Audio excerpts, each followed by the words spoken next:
अब हम लोग स्वप्रेरण के बारे में पढ़ चुके हैं। अब हम लोग पढ़ेंगे अन्योन प्रेरण के बारे में।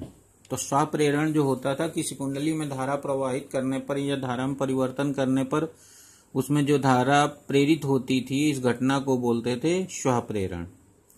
अब यहाँ पर हम लोग अन्योन प्रेरण पढ़ेंगे, म्यूचुअल इंडक्शन बोलते हैं। तो म्यूचुअल इंडक्शन का मतलब है दो चीजों के बीच में। तो अब यहाँ पर देखिए, अगर हम दो कुंडलियों को पास पास रख लें इस तरह से और किसी एक कुंडली में धारा प्रवाहित करें, तो उसके अंदर जो चुंबकीय क्षेत्र उत्पन्न होगा, उसकी बल रेखाएं पास वाली कुंडली में से होकर गुजरेंगी, अर्थात पास वाली कुंडली में से गुजरने वाला चुंबकीय फ्लक्स बदल जाएगा। तो ये पढ़ चुके हम लोग कि विद्युत चुंबकीय प्रेरण की घटना तब होती है जब फ्लक्स में परिवर्तन होता है। तो जैसे ही दूसरी वाली कुंडली में फ्लक्स परिवर्तन होगा, वैसे ही इसके सिरों पर एक विद्युत वाहक बल प्रेरित हो जाएगा। अगर कुंडली बंद है तो उसमें धारा बहने लगेगी। तो ये होता है। तो यहाँ पर ये दिखाया गया। तो इसी घटना को बोलते हैं स्वप्रेरण। तो चाहे इस तरह से चित्र बना लीजिए पास पास कुंडलियों को, चाहे इस तरह से भी बना लीजिए तब भी चलेगा। ये चुंबकीय बल रेखाओं को जिसमें धारा प्रवाहित करेंगे, उसकी चुंबकीय बल रेखाएं पास में रखी दूसरी कुंडली में से जब गुजरती हैं तो फ्लक्स परिवर्तन होता है और इस कारण दूसरी वाले में एक विद्युत वाहक बल प्रेरित होता है। इसी घटना को बोलते हैं। तो पूरा बोलने का तरीका यह है कि जब दो पास रखी कुंडलियों में से किसी एक कुंडली में धारा प्रवाहित करते हैं, तो उसके पास रखी दूसरी कुंडली में एक विद्युत वाहक बल प्रेरित हो जाता है। यदि दूसरी कुंडली बंद है तो उसमें धारा प्रेरित हो जाती है। इस संपूर्ण घटना को अन्योन प्रेरण कहते हैं। तो ये है अन्योन प्रेरण हो गया। अब व्याख्या करनी, तो व्याख्या अभी हम पहले ही बता डाले इसमें सब कि जब दो पास रखी कुंडलियों में से किसी भी एक में चाहे इसमें और चाहे इसमें धारा प्रवाहित करते हैं, तो उसमें उत्पन्न चुंबकीय क्षेत्र, उसमें जो उसकी चुंबकीय बल रेखाएं होती हैं वो दूसरी कुंडली में से होकर गुजरती हैं, जिससे उसके फ्लक्स में चुंबकीय फ्लक्स में परिवर्तन होने लगता है और इस कारण उसमें विद्युत वाहक बल प्रेरित हो जाता है। क्योंकि हम लोग पढ़ चुके हैं कि विद्युत चुंबकीय प्रेरण की जो घटना होती है वो फ्लक्स परिवर्तन के कारण होती है। तो ये हो गया, उसकी व्याख्या हो गई। अब तो ये व्याख्या पूरी लिखी है, उसमें पढ़ लेना। अब यहाँ पर एक और पॉइंट समझ लीजिए कि दो पास रखी कुंडलियों में से जिसमें धारा प्रवाहित की जाती है उसको बोलते हैं प्राथमिक कुंडली, और जिसमें जो विद्युत वाहक बल जिसमें प्रेरित होता है उसको बोलते हैं द्वितीय कुंडली। तो प्राइमरी कॉइल और सेकेंडरी कॉइल। तो अन्योन प्रेरण की घटना में जो दो कुंडलियां होती हैं, इनमें से जिसमें धारा प्रवाहित करते हैं उसको बोलते हैं प्राथमिक कुंडली, और जिसमें विद्युत वाहक बल प्रेरित होता है उसको कहते हैं, ये जैसे है तो इसको प्राथमिक कुंडली कहेंगे, इसको द्वितीय कुंडली कहेंगे। तो ये याद रखना है।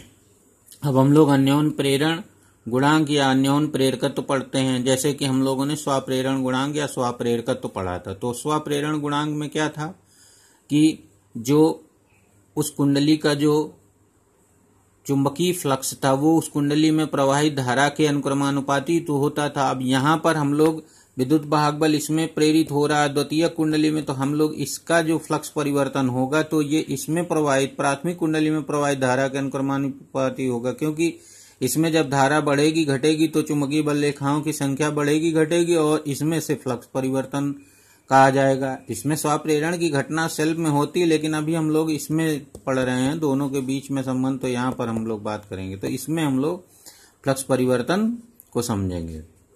तो इसका मतलब हुआ कि द्वितीय कुंडली का जो फ्लक्स परिवर्तन होता है वो प्राथमिक कुंडली में बहने वाली धारा के अनुक्रमानुपाती होता है। तो दूसरी कुंडली में अगर N2 फेरे हैं और प्रत्येक फेरे से बद्ध चुंबकीय फ्लक्स φ2 है, तो इसका संपूर्ण चुंबकीय फ्लक्स N2 φ2 होगा, जिसको फ्लक्स ग्रंथिकाओं की संख्या कहेंगे द्वितीय कुंडली का, या संपूर्ण चुंबकीय फ्लक्स कहेंगे। तो अब यहाँ पर बस स्टार्टिंग यहीं से की जाती है कि पास रखी दो कुंडलियों में से प्राथमिक कुंडली में यदि प्रवाहित धारा I हो तो द्वितीय कुंडली का जो संपूर्ण चुंबकीय फ्लक्स N2 φ2 होता है वह धारा I1 के प्रोपोर्शनल होता है, जहां N2 फेरों की संख्या है और φ2 प्रत्येक फेरे से बद्ध चुंबकीय फ्लक्स है।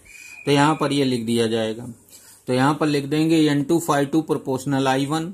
अब वहां पर इसको प्रोपोर्शनल हटा के हम लोग एल लगाए थे, यहाँ पर प्रोपोर्शनल हटा के यहाँ पर एम लगा देंगे, कैपिटल एम। तो इसी को बोलेंगे कि एम एक कांस्टेंट है और इसे दोनों कुंडलियों का अन्योन प्रेरण गुणांक या अन्योन प्रेरकत्व कहते हैं। तो ये डेफिनेशन हो गई उसकी, ये परिचय हुआ अन्योन प्रेरण गुणांक का, जो एम ये यूज किया गया है। अब यहाँ पर एम बराबर फार्मूला N2 बटे L1 हो जाएगा, I1 हो जाएगा। उसमें था L बराबर N बटे I था, यहाँ पर M बराबर N2 बटे I1, क्योंकि यहाँ पर जो चुंबकीय फ्लक्स है वो दूसरी कुंडली का जिसमें विद्युत वाहक बल प्रेरित हो रहा था उसका लिखा जाएगा ऊपर, और धारा जो पहली कुंडली में बह रही होगी उसको लिखेंगे यहाँ पर। अब यहाँ से अभी M की परिभाषा दे दी जाए तो यदि हम I1 बराबर 1 एम्पियर ले लें तो M बराबर N2 हो जाएगा। तो अब इसकी परिभाषा ऐसे हो गई, दो कुंडलियों का अन्योन प्रेरकत्व या अन्योन प्रेरण गुणांक किसी एक कुंडली में एक कुंडली में धारा एकांक धारा प्रवाहित होने पर या 1 एम्पियर धारा प्रवाहित होने पर दूसरी कुंडली से बद्ध संपूर्ण चुंबकीय फ्लक्स के बराबर होता है। बस हो गई डेफिनेशन ये। या दूसरी कुंडली की फ्लक्स ग्रंथिकाओं की संख्या के बराबर होता है, चाहे कह लीजिए, जबकि धारा प्राथमिक कुंडली में 1 एम्पियर है। अब यहाँ पर अगर धारा हम लोग परिवर्तन करने लगे, इस वाले कुंडली में प्राथमिक कुंडली में धारा परिवर्तन करें तो चुंबकीय फ्लक्स में परिवर्तन, द्वितीय कुंडली के चुंबकीय फ्लक्स में परिवर्तन होगा, इसलिए प्रेरित विद्युत वाहक बल E2 यहाँ पर निकाला जा सकता है फैराडे के पहले नियम से। तो यहाँ पर आ जाएगा, तो यही लिख देंगे यहाँ पर कि यदि धारा में परिवर्तन किया जाए तो चुंबकीय फ्लक्स में परिवर्तन होगा, अतः द्वितीय कुंडली में प्रेरित विद्युत वाहक बल फैराडे के प्रथम नियम से E2 बराबर हो जाएगा माइनस N2 डेल्टा φ2 बटे डेल्टा T। N2 फेरों की संख्या, डेल्टा φ2 प्रत्येक फेरे से बद्ध चुंबकीय फ्लक्स में परिवर्तन हो गया और ये डेल्टा T से भाग हो गया, दर आ गया ये। अब यहाँ पर हम लोग N2 को इसके अंदर कर लेते हैं डेल्टा के, तो N2 को डेल्टा के अंदर कर लिया यहाँ पर, और पीछे से N2 φ2 बराबर M I1 लिख दिया, तो यहाँ पर M I1 लिख लो तो ये आ जाएगा। अब यहाँ M फिर कांस्टेंट है तो इसको अब बाहर ले लिया तो ये E2 बराबर आ गया दूसरी वाली कुंडली में जो प्रेरित विद्युत वाहक बल माइनस M डेल्टा I1 बटे डेल्टा D। यहाँ से M निकाल लिए, जैसे उसमें L बराबर निकाला गया था, यहाँ M बराबर, दोनों को एक साथ पढ़ना, स्वप्रेरण और अन्योन प्रेरण को, स्वप्रेरण गुणांक और अन्योन प्रेरण गुणांक दोनों को एक साथ पढ़ना। तो M बराबर आ जाएगा minus E2 upon delta I1 upon delta T। तो ये M की डेफिनेशन है, ये वो हो गया फार्मूला। अब हम लोग यहाँ पर भी M की डेफिनेशन दे सकते हैं, इस नीचे वाले डेल्टा I1 बटे डेल्टा T धारा परिवर्तन की दर को 1 एम्पियर पर सेकंड ले लें तो M बराबर माइनस E2 हो जाएगा। तो परिभाषा बन जाएगी, दो कुंडलियों का अन्योन प्रेरकत्व तो किसी एक कुंडली में प्रेरित विद्युत वाहक बल के आंकिक मान के बराबर होता है या संख्यात्मक मान के बराबर होता है जब जो दूसरी कुंडली में धारा परिवर्तन की दर एकांक होने पर प्रेरित होता है, ऐसे लिख सकते हो। तो ये है M की डेफिनेशन दूसरी वाली। अब M का यहाँ पर मात्रक, तो M का मात्रक सेम उसी तरह जैसे L का होता है हेनरी, तो SI मात्रक हेनरी होता है, बाकी सब सेम रहेगा।